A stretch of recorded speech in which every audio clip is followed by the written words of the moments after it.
পল্লবদার কথা শুনে আর দুঃখ দেখে আমাদের ভিতরটা কেঁপে যাচ্ছে, তাই না?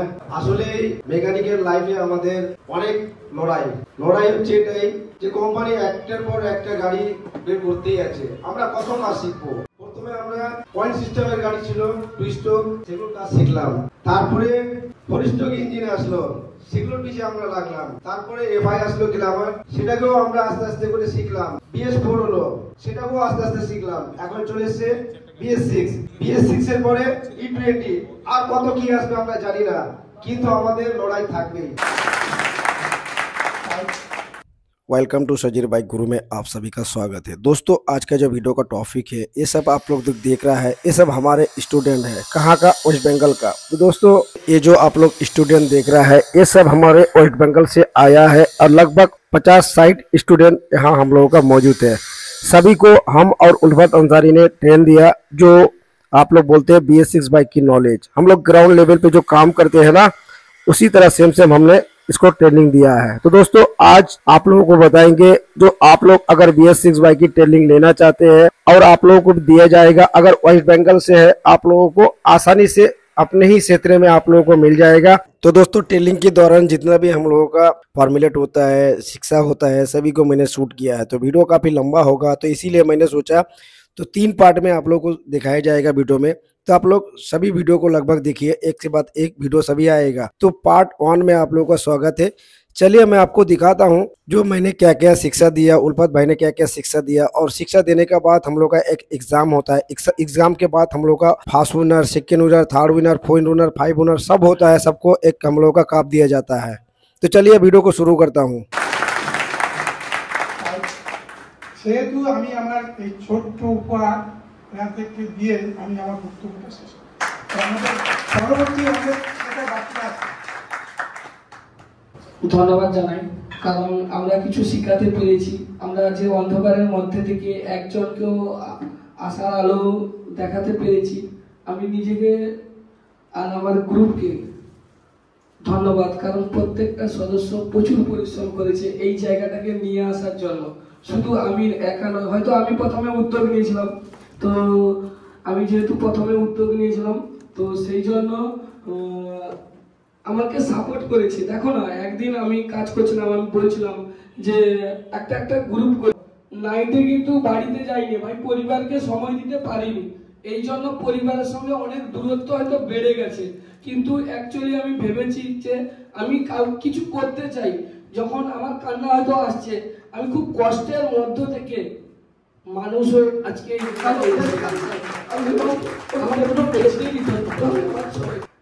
খাবার জন্য দিচ্ছি, আমাকে কিছু লাগে না, কিন্তু তারা দেয়, আমাকে রিজেক্ট করে দিচ্ছে, বলছে তোমার কাজ শেখার দরকার নেই, ছেলের অভাব নেই। আমি সেই দিন প্রতিজ্ঞা নিয়েছিলাম যে একটা জায়গা এমন একটা আমি তৈরি করে দেখাবো যাতে সবাই একত্রিত থাকতে পারি। আজকে আমি একটু করে দেখাচ্ছি, আর তোমরা যদি শান্ত ভবিষ্যতে অনেক দূরে যাবো। এটা আমার আমি করতে পেরেছি। ধন্যবাদ সবাই। Thank you. পল্লবদার কথা শুনে আর দুঃখ দেখে আমাদের ভিতরটা কেঁপে যাচ্ছে, তাই না? আসলে মেকানিকের লাইফে আমাদের অনেক লড়াই হচ্ছে এটাই যে কোম্পানি একটার পর একটা গাড়ি বের করতেই আছে। আমরা কত কাজ শিখবো। প্রথমে আমরা পয়েন্ট সিস্টেমের গাড়ি ছিল, টুইস্টক, সেগুলো কাজ শিখলাম। তারপরে ফোরস্টক ইঞ্জিন আসলো, সেগুলোর পিছিয়ে আমরা লাগলাম। তারপরে এফআই আসলো গ্ল্যামার, সেটাকেও আমরা আস্তে আস্তে করে শিখলাম। শিখার পর BS4 হলো, সেটাকেও আস্তে আস্তে শিখলাম। এখন চলে এসছে BS6 এর পরে E20, আর কত কি আসবে আমরা জানি না, কিন্তু আমাদের লড়াই থাকবেই। এটা মানছেন? তো আমাদেরকে সর্বপ্রথমে হার মানতে হবে না। হার হচ্ছে এটাই, যে কোনো গাড়ি আসুক আমাদেরকে গাড়িটা ঠিক করতে হবে। কি করে? মাথা ঠান্ডা রেখে। এবার আপনারা এখানে এসেছেন, উল্ফত স্যার আপনাদেরকে অনেক কিছু তথ্য দিয়েছে। পল্লব ভাই, ওর মধ্যে অনেক ট্যালেন্ট আছে, আমি এখানে আসতাম না। আপনারা তো জানেন একটা ভালো কাজ করেছে উনি, যে আমাদের ওয়েস্ট বেঙ্গলের জন্য ভাবছে। আর আমি একজন বাঙালি, তো অনেক আমি দেখছি, অনেক জায়গায় আমি যাই, দিল্লি, পুনে, মুম্বাই, সব জায়গায় আমিও যাই, কিন্তু আমাদের সব থেকে বেশি স্টুডেন্ট কোথায় পাই? ওয়েস্ট বেঙ্গলে। কেন? ওয়েস্ট বেঙ্গল আমাদের অনেক কিছু পিছিয়ে রয়েছে। তো তার জন্য আমরা ভাবলাম যে পল্লবদা একটা ট্রেনিং সেন্টার এখানে আমাদের মেদিনীপুরে করেছে, তো খুব ভালো লাগলো আমাকেও। কেন আমাদের ওয়েস্ট বেঙ্গল বাঙালি ভাইদের জন্য অনেক কিছু ভাবছে। তো এখানে এসে আমি দেখলাম খুব জায়গাটাও ভালো, আর আমাকেও খুব ভালো লেগেছে, ওনার ব্যবস্থাটাও ভালো। এটা ফার্স্ট ব্যাচ এত সুন্দর কেউ করতে পারে না। কিন্তু একটা কথা, আপনারা এসছেন, সবাই শান্তিভাবে কাজ করবেন, মাথা গরম করবেন না। কোনো সমস্যা হবে পল্লবদাকে আপনারা রিকোয়েস্ট করবে, বলবেন কি স্যার এটা আমাদের অসুবিধা হচ্ছে, এটা করলে ভালো হয়, পায়খানা বাথরুম খাওয়া দাওয়া কত কি রয়েছে, অনেক রকম রয়েছে, সেগুলো আপনারা ঠান্ডাভাবে কাজ করবেন। কেন আমাদের এই টিমটাকে আগে নিয়ে যেতে হবে। এই ব্যাচে আপনারা এসছেন, নেক্সট ব্যাচে আরো অন্য কেউ আসবে, আমাদেরকে সবাইকে শিক্ষা দিতে হবে। সর্বপ্রথমে আমি সবাইকে এটাই বলছি যে আপনারা শান্তিভাবে কাজ করবেন, ঠিক আছে?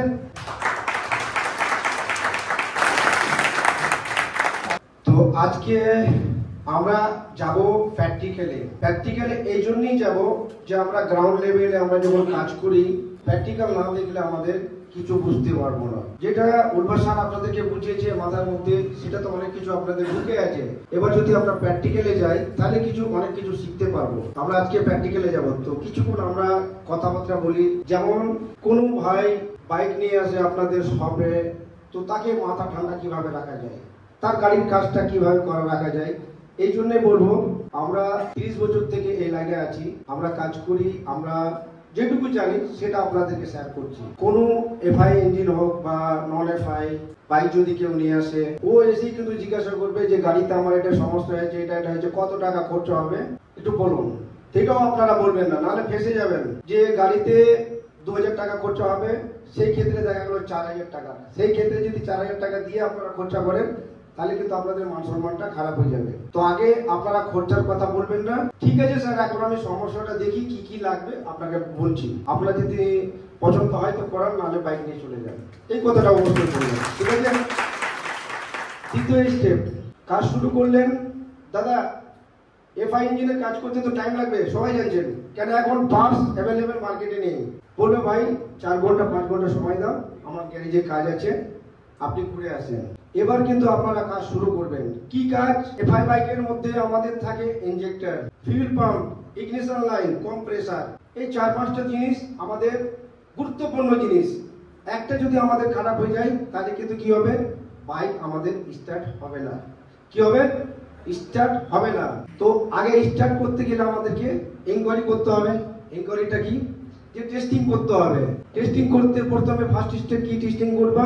বাইকের যখন স্টার্ট নেবে না তখন প্রথমে ফার্স্ট স্টেপ আপনারা কারেন্ট চেক করবেন। বাইকের মধ্যে ইগনিশন লাইন যেটা আমাদের দিয়ে রয়েছে ফার্স্ট স্টেপ, ওটাই চেক করবেন।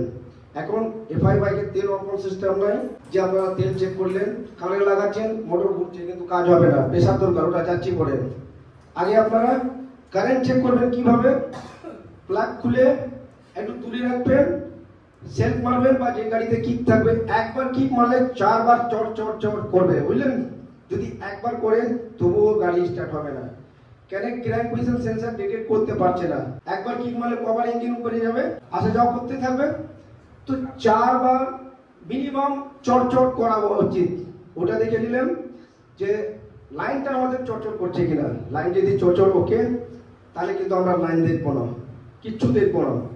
দ্বিতীয় স্টেপ, প্লাগ খুলে প্লাগের যেটা আমাদের ফুটা রয়েছে সেখানে উংলি দাবিয়ে কম্প্রেসার চেক করব। কম্প্রেসার যখনই চেক করবেন, ফটাস ফটাস করে জোরে জোরে আমাদের হাতটা ঠেলবে। জোরে জোরে ঠেললেই আমাদেরকে ভাবতে হবে কম্প্রেসার ওকে।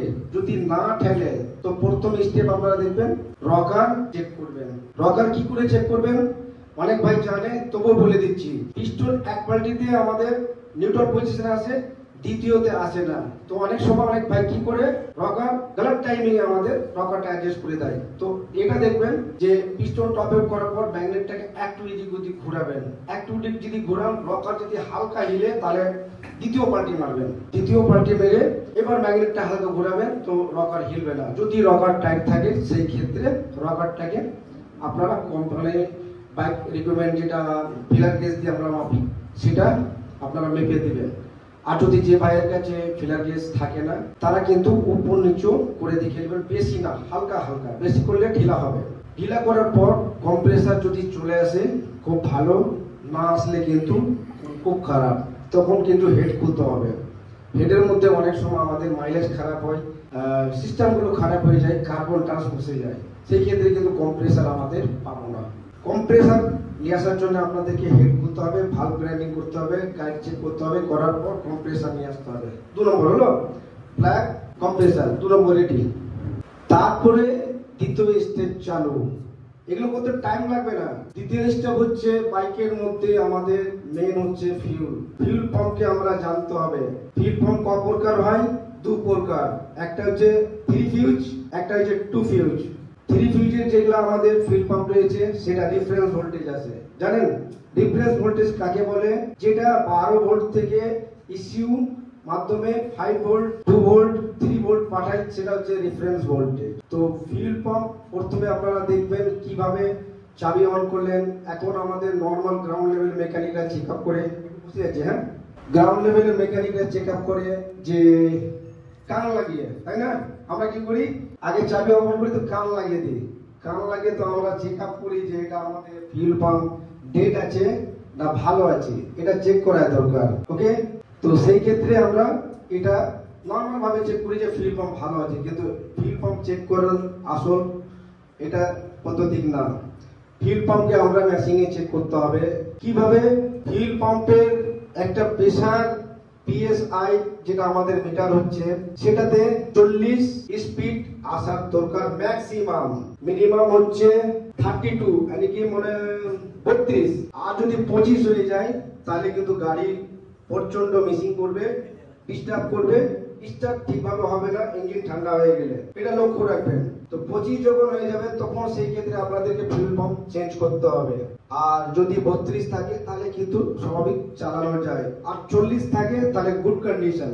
এবার যখনই আপনারা ফিউল পাম্প চেক করতে যাবেন, ধরে দেখাচ্ছে যে তেলের যে যেটা আছে চেক করার যে মিটার, সেটা 2 ধরনের হয়।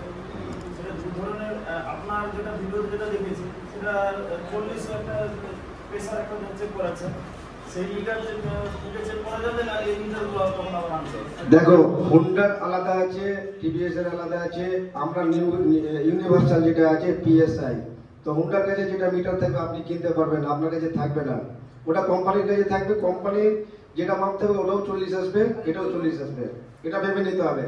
কিন্তু আমরা যেটা চালাই এটা হচ্ছে পিএসআই মিটার। দেখো পিএসআই মিটার, এটাতে আমাদের পারফেক্ট বোঝা যায়। আর আমি এটাই আপনাদেরকে দেবো সবাইকে। এখানে অনেকটা কিট রয়েছে, প্রত্যেক কার পর্যন্ত আছে, প্রত্যেক বাইকের প্রত্যেক কার পর্যন্ত আছে, পুরো তোমরা কাজ করতে পারবা। যেগুলো দেখা দেখি পরে করবো, আমি এখন টপিকে আসি। তো এই মিটারটা আপনারা দেখছেন এখানে 40 লিখা আছে, দেখেন আছে তো 40 যদি আপনাদের প্রেসার পাচ্ছেন তাহলে সেই ক্ষেত্রে আপনারা ভুল করেও ট্যাঙ্কিতে হাত দেবেন না। এবার কোন ক্ষেত্রে হাত দিবেন? যখন গাড়ি চলছে, মেশিন মারছে, একদম বক বক বক বক করছে, গাড়ি পিকআপ নিচ্ছে না, তখন কিন্তু আপনারা চেক আপ করবেন যে কিভাবে। এটা কিন্তু ট্যাঙ্কিতে ইনজেক্টরে লাগিয়ে আর এক সাইডে লেগ গার্ডে বেঁধে দিবেন। একটা ড্রাইভে যাবেন, যখন মিসিং করবেন তখন কিন্তু আপনার নজর এখানে থাকবে যে মিসিং করার টাইমে এ ডাউন হচ্ছে না, উঠছে না, বসছে। বুঝতে পারলে তো? তো এটাকে এভাবে চেক করবে, ধরা পড়ে যাবে। এবার যদি এখানেও তোমাদের নিচে উপরে হচ্ছে তাহলে কিন্তু একটা আমি বুদ্ধি লাগিয়ে দিচ্ছি যে আমাদের ফিউল পাম্প খারাপ আছে, না ইস্যু আমাদের সিগন্যাল দিচ্ছে না, না আমাদের ভোল্টেজের প্রবলেম রয়েছে। ফিউল পাম্পের মধ্যে আমাদের 2টো তার থাকে বেশিরভাগ বাইকে। তোমরা চেক করবে কি ফিউল পাম্পের যেটা জ্যাক আছে, একটা ইন্ডিকেটরের ল্যাম্প গুলো তোমরা লাগিয়ে দিবে, ওটাকেও একটা টেস্টিং হিসাবে ইউজ করবে, আর এটাকেও লাগিয়ে দিবে। এবার যখন মিসিং করছে সেই ক্ষেত্রে যদি ইন্ডিকেটর ল্যাম্পটাও যদি তোমার মুজে আপ-ডাউন মারে তাহলে সেই ক্ষেত্রে ভাবা যে ফিউল পাম্প আমাদের ভালো আছে, আমাদের লাইনেরই সমস্যা আছে। বুঝতে পারলে তো? এখানে আপনারা কটা জিনিস দেখলেন, ফিউল পাম্প কন্ডিশনটা এ বলে দিবে, আর যদি লাইনের সমস্যা থাকে তো ইন্ডিকেটর ল্যাম্প বলে দিবে। ফিউল পাম্পের টেস্টিংটাও করার পর গাড়ি স্টার্ট হচ্ছে না, दूसरा স্টেপ দেখবেন আপনারা ইনজেক্টর। ইনজেক্টরের মধ্যে এবার ফিউল যাচ্ছে কিনা। তো ইনজেক্টরের মধ্যে অনেক সময় কি হয়ে যায়, ট্রান্সপোর্ট হয়ে যায়, ইনজেক্টর খারাপ হয়ে যায়, ইনজেক্টরের মধ্যে যেটা ভাপ দেওয়া থাকে সেটা ক্লিয়ারিং মানে কাজ করতে পারে না, সেই ক্ষেত্রে আমাদের খারাপ হয়ে যায়। তো ইনজেক্টর যখন তেলটা চেক আপ করবেন, জবার কিক মারবে, ওটাও ফায়ারিং যেটা করছে না 3-4 বার, তখন সেই ক্ষেত্রেও তেলটা দিবে বারে বারে। বুঝতে পারলে তো? মানে ওইটাও কাজ কে করাবে? Crank position sensor. আমি যাবো ওই বিষয়ে, এগুলোকে কে কাজ করে। তো সেই ক্ষেত্রে আপনারা ইঞ্জেক্টরকে দেখার পর ফিল ওখানেও যাচ্ছে না, তো সেই ক্ষেত্রে আপনাদেরকে ভাবতে হবে ফিল প্রেশার আমাদের ওকে আছে। এবার আমরা টেস্টিং করব ইঞ্জেক্টর ভালো আছে না খারাপ আছে, আমরা সেটা টেস্ট করব। কি করে? আগে আমরা ইঞ্জেক্টর চেঞ্জ করব না, কেন একটা নতুন ইঞ্জেক্টর যদি আমরা লাগিয়ে দিই সেই ক্ষেত্রে কি হবে, যদি ইঞ্জেক্টর ভালো থাকে দোকানদার রিটার্ন নেবে না, আর তোমার কাছে দোকানে ফেলে রেখে দেবে, তো থেকে থেকে নষ্ট হয়ে যাবে। তো তার জন্য আমাদেরকে কনফার্ম হতে হবে যে ইঞ্জেক্টর আমাদের খারাপ রয়েছে না ভালো রয়েছে। তো সেটা কিভাবে চেক করবেন? ইঞ্জেক্টরের মধ্যে আমাদের একটা ভোল্টেজ আসবে, যেমন স্প্লেন্ডার বাইকের ক্ষেত্রেই বলছি, ভোল্টেজ আসবে 12 ভোল্ট, ওটা রিফারেন্স ভোল্টেজ আসবে না, চাবি অন করার পরেই আমাদের 12 ভোল্ট চলে আসবে। স্প্লেন্ডার বাইকে বিভিন্ন জায়গাতে যাবে, যেটা ইঞ্জেক্টরে যাবে, ফার্স্ট ভালভে যাবে, একটা ইস্যুতে যাবে, ফায়ার সিস্টেমকে কাজ করার জন্য অনেক জায়গায় যাই। এবার কিন্তু ওখানে ভোল্টেজটা আপনারা ইঞ্জেক্টরে দেখে নেবেন যে একটা ভোল্টেজ আসছে কিনা 12 ভোল্ট। যদি ভোল্টেজ আসে তাহলে কাজ শেষ হয়ে যায়নি, ভোল্টেজ তো যাবে। এবার সিগন্যাল যাবে, সিগন্যালটা কে দেবে? ক্র্যাঙ্ক পজিশন সেন্সরই সিগন্যাল কাকে দেবে? ডাইরেক্ট দিবে না, ওটা যাবে ইস্যুতে। ইস্যু কি করবে? সময় মতো ওখানে সিগন্যালটা দিবে। যে ক্ষেত্রে আমাদের পিস্টন টপে যাচ্ছে আসছে সেই ক্ষেত্রে আমাদের ইস্যু সিগন্যাল দিবে। তো ভোল্টেজ দেখার পর সিগন্যাল কিভাবে মাপবেন? এটাও তো হয়তো মনে মনে ভাবছেন। একটা পার্কিং ল্যাম্প নেবেন, ছোট্ট ল্যাম্প যেগুলো মিটারের মধ্যে আগে থাকতো, হ্যাঁ, ওটা একটা একটা তারে লাগিয়ে সেলফ মারবেন বা কিক মারবেন, ল্যাম্পটা উজ্জ্বল ভাবে জ্বলবে না, রিপ করবে হালকা করে।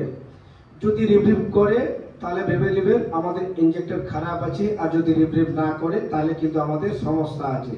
তো সমস্যাটা কি আসে দেখবেন, ভোল্টেজ না আসলে ভোল্টেজের কাজ করবেন, সিগন্যাল না আসলে সিগন্যালের কাজ করবেন।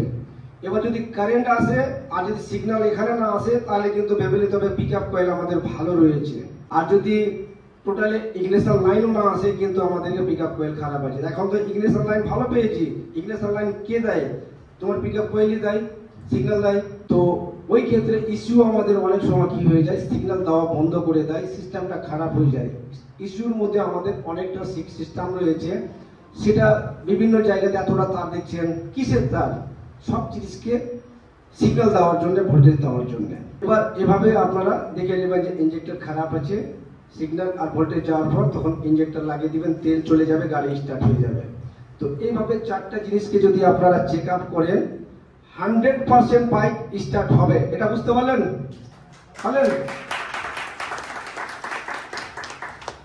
তো এইভাবে তোমরা কাজ করবে।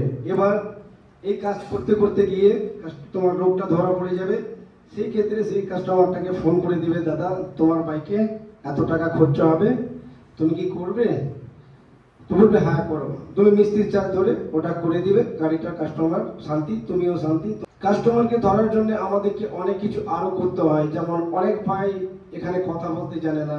সেই ক্ষেত্রে কি হয়, কোন কাস্টমার আসে তোমার কাছে 4-5টা গাড়ি খোলা আছে, ভাই এখন কাজ হবে না চলে যাও, ওইভাবে কাজ করবেন না। দেখো গাড়ির কাস্টমার হচ্ছে আমাদের, ওকে নিয়ে চলি, তো তাদের সঙ্গে আমাদেরকে ভালো ব্যবহার করতে হবে। তুমি একে ছাড়বা ওকে ছাড়বা, তো তারপরে দিন তোমার কাছে কে আসবে বলো? আমাদেরকে সবাইকে দেখতে হবে। দুনিয়াতে 100% লোক আছে, 90% মানুষ ভালো আছে, 10% সব জায়গাতে খারাপ আছে। ভাই আমি যে কাজ করছি আমি শান্তিতে আছি এটা না যে আমি খুব শান্তিতে আছি। 10টা লোক আমার কাছেও যাই, মস্তান যায়, মাতাল যায়, তো আমি কি করব? সবাইকে ঘুরাবো না। আমি যে 90টা লোকের যে আমি ইনকাম করছি সেটাতে আমি চলবো, 10টা লোককে আমি ছাড় দেবো, কেন ওরাই আমাকে সাহায্য করবে কোনোদিন ঝামেলা হয়ে গেলে, বুঝলেন? এটা মনে রাখবেন। তো আমাদেরকে এভাবেই চলতে হবে, কাস্টমারকে শান্তি রাখো আর বুঝিয়ে কথা বলবা, যে কোনো ব্যাপারে রাগারাগি করবে না। তুমি একটা নতুন ব্যাটারি লাগিয়ে দিয়েছো, ব্যাটারি চার্জ হচ্ছে না, কাস্টমার এসে রাগারাগি করছে, ভাই তুমি ডুপ্লিকেট ব্যাটারি লাগিয়ে দিচ্ছ, আর তুমি কিন্তু জানো অরিজিনাল লাগিয়েছি, কিন্তু তুমি যদি রেগে যায় তাহলে কি হবে, কথাটা ঝামেলা হয়ে যাবে। সেই ক্ষেত্রে বলবো ঠিক আছে মানলাম ব্যাটারি খারাপ আছে, আপনি টেনশন নেবেন না, আপনাকে নতুন ব্যাটারি দেবো, কিন্তু ব্যাটারিটা আমাকে রিপোর্ট করতে হবে, ক্লিন করতে হবে, একটু সময় দেবেন, বুঝিয়ে কথা বলবেন, তাহলে তোমাদের সবকিছু ঠিক যাবে, বুঝতে পারলে? তাহলে বলো ভাই, কিছু বলো তুমি একটু। তারা তার গ্রাউন্ড লেভেলের যে ইনফরমেশন দিলেন, এটা আমাদের টিপস সূত্র, এটা ধরে আমাদেরকে কাজ করতে হবে। আজ থেকে এই প্রতিজ্ঞা এখান থেকে নিচ্ছি, শুধু এখানে শিখে গেলাম না, নিজেকে নিজের ওয়ার্কশপকে কিভাবে তৈরি করব সেটাও আমরা এখান থেকে জেনে গেলাম। তো এটা ফলো করব 100%, তো একদম ঠিক আছে। আর তোমরা সঙ্গ দাও, যাদের টিফিন হয়নি তারা আমাদের যেখানে এখানে রাতে হোল্ড করছো তারা টিফিনটা করে নাও।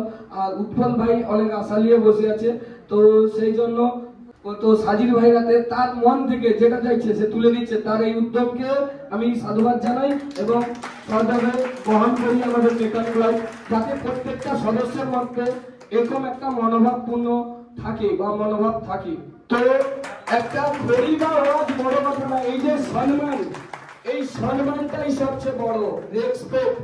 তো উৎপল দাদা ভাইয়ের জন্য একটু হাতের তালি। উনি কিন্তু আমাদের জেলার না, অনেক দূর থেকে করে আমাদের এটাকে ভালোবেসে, প্রতিষ্ঠানটাকে ভালোবেসে যে এসছেন, ওনাকে অভিনন্দন জানাই আর ভালোবাসা জানাই। তো আর বেশি কিছু বলবো না, যাদের আছে তারা, আর আমরা লাইভটাকে করব, ওখান থেকে করব, তোমরা যে যার জায়গায় বসবো। 7-8 বছর থেকে আমাকে খুব ভালো লাগলো। উনি প্রথমে এসে আমাদেরকে ইন্ট্রোডাকশন করালেন যে আমাদের ইউটিউব চ্যানেল উনি দেখেন। আমাদেরকে এটা আজকে ভালো লাগলো যে আমরা যে এতদিন থেকে ভিডিও বানিয়েছি সেই ভিডিওটা কাজে লেগেছে, মানুষের উপকার হয়েছে। তো এখন থেকে আমাদের আরো ভিডিও বানাবার আমাদের ইচ্ছেটা বাড়ছে, যে তোমরা আমাদের ভিডিও দেখছো, এই ভাই আমাদেরকে দেখেছে। আমি জানতাম না যে আমার ভিডিও কে কে দেখে, হ্যাঁ, কিন্তু আজকে যে উৎপল ভাই আমাদেরকে বললো না, বুকটা আমাদের জ্বলে উঠলো, যে গর্বতে আমাদের জ্বলে উঠলো যে একদিন তো আমাদের সবাই দেখছে।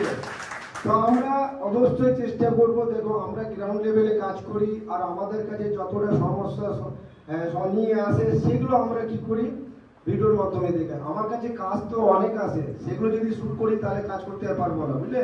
আমি দিনে অনলি একটা ভিডিও তৈরি করি, যেটা হচ্ছে নাম্বার 1, যেটা তোমাদের কাজে লাগে, সেটা আমি কিন্তু ভিডিওটা তৈরি করি।